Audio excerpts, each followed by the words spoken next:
You are the decider. Okay. Okay. And like the Native Americans say, yeah, you have two wolves on your shoulder. Right. One is bad and one is good. The one that you feed is the one that's going to grow. So you were given free will to make a decision. Right. Okay. So you make a decision as to which thoughts you're going to listen to. Wow. Yep. I see exactly what you're saying. Yeah, you're saying it almost doesn't matter where the origin is. It's ultimately up to us. Like It's if all we, ultimately up to you. yeah, yeah, that's If you fascinating. start feeding the negative side, if you start paying attention to the negative side, if you start acting out on the negative side, you start doing things that are against the Ten Commandments. That's what's preached in the Bible. You're the one who's deciding. Right. Yep. So what do you want to fill your mind with? You want to fill your mind with good, positive, spiritual stuff, or you want to fill your mind with crap? Murder movies and war stories and you know evil stuff. Mm-hmm. You Yeah. you you're the ones that decide. You know, Yeah. we we're born not knowing anything, not being able to survive on our own. You know, we're Mm-hmm. the ones that decide what we're going to put into our minds, Yep. what we're going to attend to.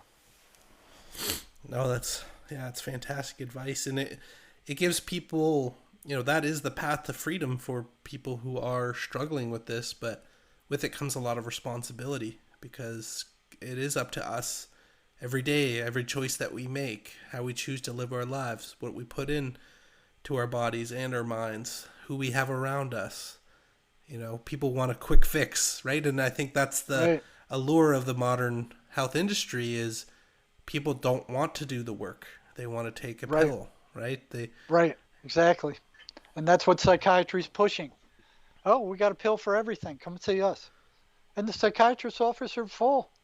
I mean, you try to get an appointment with a psychiatrist, they're backed up for months. yeah, yeah, And those it's drugs don't cure anything. They cure nothing. They just merely dope you up. They don't cure any of your problems like Mace does.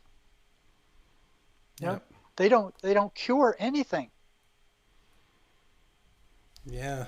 So those of you who are interested in getting some real treatment, go to www.maceenergymethod.com /about/ and that will tell you about Mace, and you will have a list of practitioners there Mm-hmm. that you can talk to who will cure what bothers you. But Cure you're what going to have ails to you. do some work at it 100%. Yeah. Well, a lot. But once I got into the state hospital and I saw what was going on, I went, well, if there's this kind of evil going on with these yeah, people, there's got to be a flip side of it. When I saw that these voices could not stand the Bible, they could not stand the 23rd Psalm. A patient told me one time when he repeated the 23rd Psalm, those voices reacted like worms thrown on a hot frying pan. wow. So I started thinking, well, there must be something to this religious stuff. you know. Yeah. So Uh, I came at it from the opposite direction. yeah. So I'm going, okay, if the negative side exists, the positive side must also exist. So I Yeah. went looking on the positive side also. No, I really appreciate you sharing that. I've been the same. I was actually raised by a pastor. He turned out to like have an affair. He was a really bad person.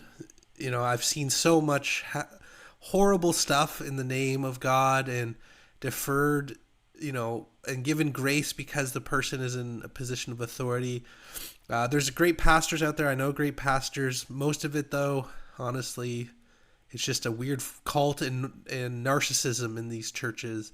But when you start to really understand the nature and reality of evil, it shakes you awake. That's for damn Yeah, sure. yeah, yeah, it does. And I started having things happen to me that that proved beyond a doubt that there was a greater force on this planet than these evil things. Okay. Yeah. And I went searching. I was searching for the positive side. I went through, uh, Sai Baba. I went through Christian Science. I would go to these different religions and just take what I could out of them. But even in a lot of them, I found stuff that didn't match up. So I just took what I could use and left the rest. So I would go through one after another, after another, after another, after another, you know, and each time gaining more of an electric approach to what God is and how He operates. And the one I found the most useful was the writings of a Christian mystic called Emanuel Swedenborg, who lived some 300 years ago. Okay. He was one of the top scientists of his day. He was like the Leonardo da Vinci of his day. He was highly educated. He was the chief mining engineer for the Queen of Sweden. He invented all these different kinds of things. He was like a physician and a chemist and I mean, all these things. And at age 50, he saw a vision of Christ, and it said, "Okay, now drop all this physical world stuff. I want you to go. We're going to give you access to heaven and hell. You go there and you come back and you write about it." Okay. So as I started reading that stuff, I saw that what he saw in hell matched exactly what these voices that the schizophrenics were hearing were saying. Right. And then there was another clinical psychologist in California who worked at a state hospital in California, wrote a book called The Presence of Other Worlds.